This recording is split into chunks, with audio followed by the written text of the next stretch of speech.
제가 이 산바물 시대에 우리 코로나 이후에 뉴노멀의 특징을 몇 가지로 한번 정리를 해봤었는데, 그죠? 이제는 지금까지 해오던 비즈니스 모델이 굉장히 많이 달라질 거다. 언택트 시대가 오게 되면, 옛날에는 여러분들 기업의 비즈니스에서 가장 중요했던 게 돈 모으는 거잖아요. 그죠? 지금은 사람 모으는 게 훨씬 더 중요해집니다. 그죠? 사람만 모이면 그 사람들한테서 쏟아지는 게 돈이다. 이렇게 이런 걸 플랫폼이다. 이렇게 이야기하죠. 그래서 여러분들 이 언택트에서 어떤 기회를 찾을 것인가, 그렇게 하기 위해서는 플랫폼 비즈니스 모델 같은 공부를 좀 했으면 좋겠다는 것이고, 그다음 두 번째는 나는 이 분야만 전문으로 해야 되겠다. 나는 기계 회사이기 때문에 기계만 전문적으로 해야 되겠다. 이런 기업들이 힘들어지는 회사입니다. 여러분들 요즘은 인터넷 회사들이 다 전기차 만들잖아요. 자동차 회사가 전자회사가 되고 전자회사가 자동차 회사가 되고, CES에 가보면 가장 선두에 서고 있는 회사들이 자동차 회사들이죠. 그래서 이런 빅블러 이런 현상들이 확산되게 된다. 산업 간 또는 업종 간의 경계가 무너지게 된다. 또 여러분들 이 재택 근무를 하면 할수록 생산성이 떨어질 거다 이렇게 생각했는데 요즘 어떻습니까? SK에서 재택 근무를 했더니 생산성이 한 30% 40% 올라갔더라 이런 이야기가 있죠. 그래서 일하는 방식의 핵심도 이렇게 다양한 빅블러를 통해서 해나갈 수 있다. 그다음 이 네 번째는, 이제는 여러분들 우리 고객의 지금도 고객이 왕입니까? 이제 더 이상 고객은 왕이 아닙니다.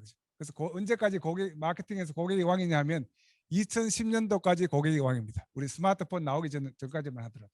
그래서 기업에서는 고객을 왕이라고 이야기하고 기업에게 주고 싶은 정보만 주고 싶지 않은 정보는 자기가 가지고 있는 거죠. 그래서 정보의 이중 구조를 만들어 가지고 기업이 고객들이 물건을 사게 하는 거죠.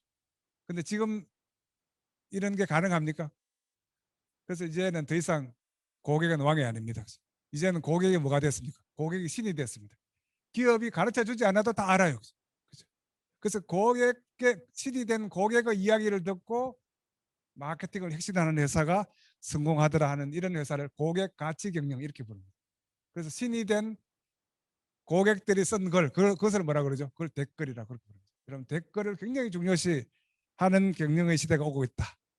그다음 우리 아마존의 풀필먼트, 고객의 마지막 순간까지, 가치 사슬의 마지막 순간까지 누가 이 최선을 다할 수 있느냐, 이렇게 하기 위해서 어떻게 합니까? 스피드 배달, 새벽 배달 이런 걸 많이 하죠. 그다음에 우리 하이테크 시대가 오면 올수록 기술이 중요할 것처럼 보이지만 하이타치, 사람들의 공감이 만들어내는 아이디어가 훨씬 더 중요해진다, 이런 이야기를 할 수 있을 것 같아요. 그다음에 부정적인 뉴딜은 제가 넘어가도록 하겠습니다. 사실 여기서 하고 싶었던 게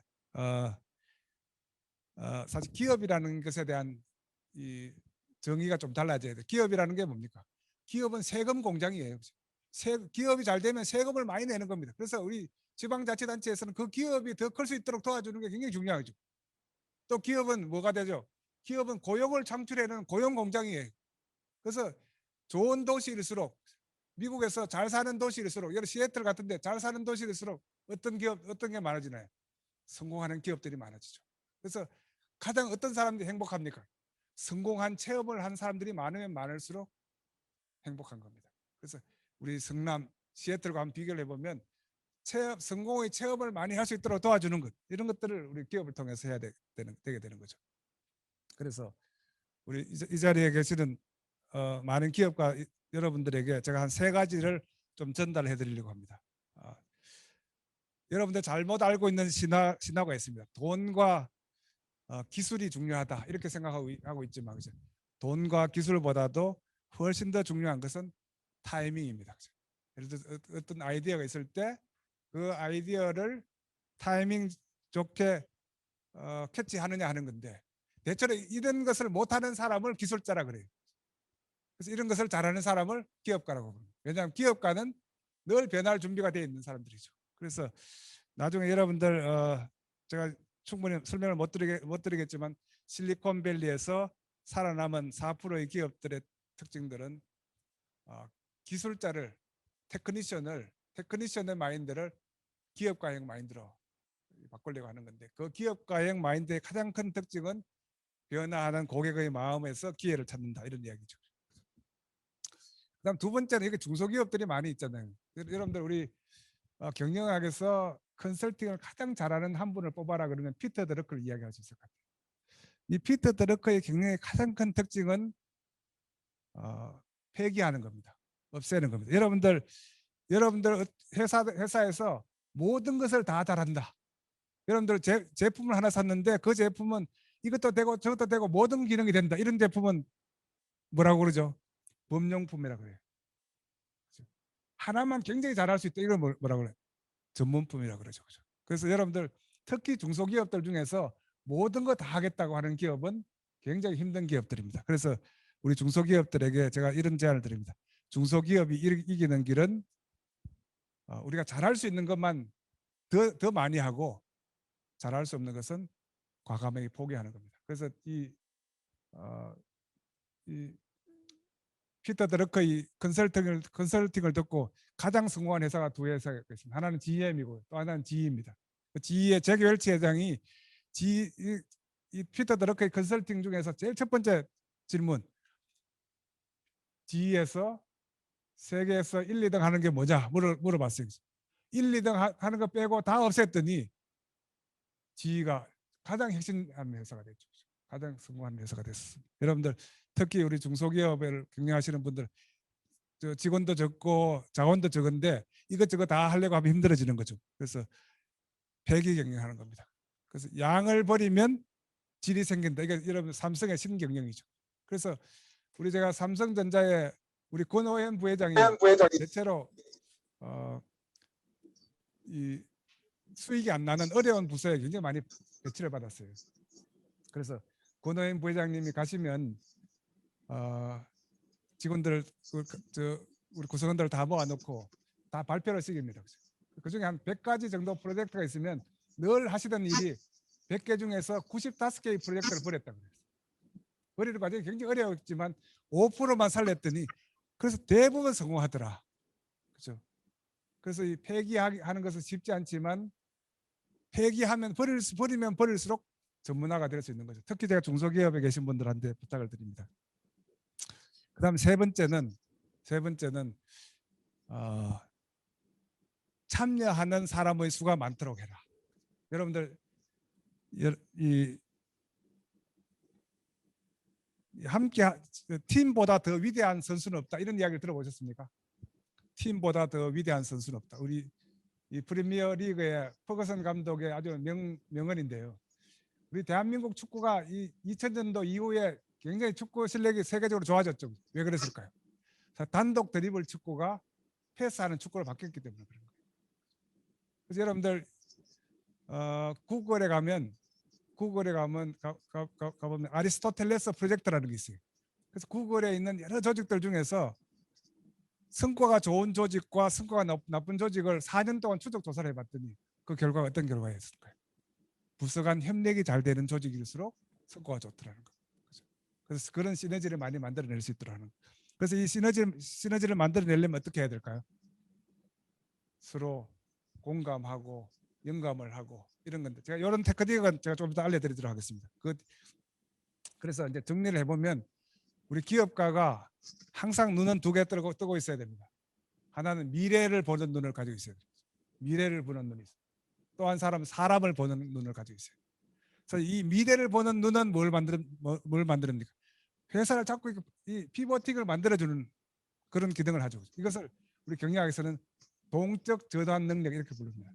다이나믹 케이퍼빌리티라고 그렇게 부릅니다. 만약 삼성전자가 가전 제품을 계속 하고 있었다면, 반도체를 만들지 않았다면, 스마트폰을 만들지 않았다면 오늘 같은 삼성전자가 만들어질 수 있었겠습니까? 그래서 기업가에서 가장 중요한 눈은 미래를 보는 눈을 가지고 있어야 된다. 또 하나는 사람을 보는 눈이 있어야 된다. 그 사람들 중에서 이 일을 잘할 수 있는 사람들, 그래서 그 사람들이 모여서 혁신 스피드를 만들어낼 수 있게 되는 거죠. 이 두 가지를 한번 실천해 보시라 이렇게 이야기할 수 있을 것 같아요. 자, 그래서 제가 지금까지 했던 내용을 가지고 몇 가지 질문을 던져보면 한마디로 좋은 회사는 어떤 회사일까요? 여러분들 이제 우리 기업을 하시는 분들은 이 질문에 꼭 한번 대답을 해보시기 바랍니다. 한마디로 좋은 회사는 인게이지먼트, 몰입을 많이 하고 있는 회사입니다. 여러분들 회사 몸도 마음도 출근한 직원의 비율이 몇 프로 정도 될까요? 제가 한번 갤럽 조사의 데이터를 참조해 보도록 하겠습니다. 몸도 마음도 출근하는 직원의 비율이 전 세계 평균이 13%입니다. 그래서 회사에 와서 아무리 회사에서 잘해줘도 회사에 아주 불행하다고 느끼고 불평하는 사람의 비율이 한 24% 정도 돼요. 모든 회사가 그렇습니다. 근데 중국은 몸도 마음도 출근한 직원의 비율이 한 몇 프로 정도 될까요? 13%보다 높을까요? 낮을까요? 예, 한 6% 정도 됩니다. 그래서 중국의 기업의 26%의 직원은 아무리 잘해줘도 회사에 불평을 하고 회사에 도전을 하는 이런 조직 구성원들이고, 미국은 어떨까요? 미국은 전 세계 평균보다 높을까요? 낮을까요? 여러분들 실리콘밸리에 잘 나가는 회사들을 몰입도가 굉장히 높습니다. 여러분. 한 30% 정도 됩니다. 대한민국은 전 세계 평균보다 높을까요? 낮을까요? 아까 말씀드린 것처럼 11%입니다. 그래서 이 11%의 몸도 마음도 출근한 직원의 비율을 11%에서 20%만 높일 수 있어도 중소기업은 굉장히 영업이익률이 높아집니다. 이 사람들이 뭘 합니까? 이 사람들이 혁신의 아이디어를 내고 이 사람들이 혁신의 주체가 되는 거죠. 그래서 제가 이 자리에 이 강의를 들으시는 우리 기업에 계신 분들, 기업가 여러분들에게 꼭 한번 부탁드리는 질문은, 여러분들 회사 중에서 회사의 직원들 중에 어떤 분들이 이 11%에 속하는 사람들은 누구고, 그래서 이 말 안 듣는 23%의 사람을 23%와 싸우는 그런 회사가 되기보다는 긍정적인 생각을 하고 있는 11%의 직원을 더 높이려고 노력을 해가는 이런 리더십이 굉장히 필요하다. 그래서 이런 리더십이 우리 링컨의 리더십입니다. 제가 옛날에 워싱턴 DC에 있을 때, 세계 중소기업 학회 회장을 할 때 워싱턴에 있을 때 제가 링컨 기념관에 한 50번 가봤습니다. 그래서 이 링컨 기념관에 가보면 링컨의 리더십을 우리 미국 대통령 중에서 가장 존경받는 리더로 인정을 받고 있는데, 그래서 이 링컨이 암살당했던 곳이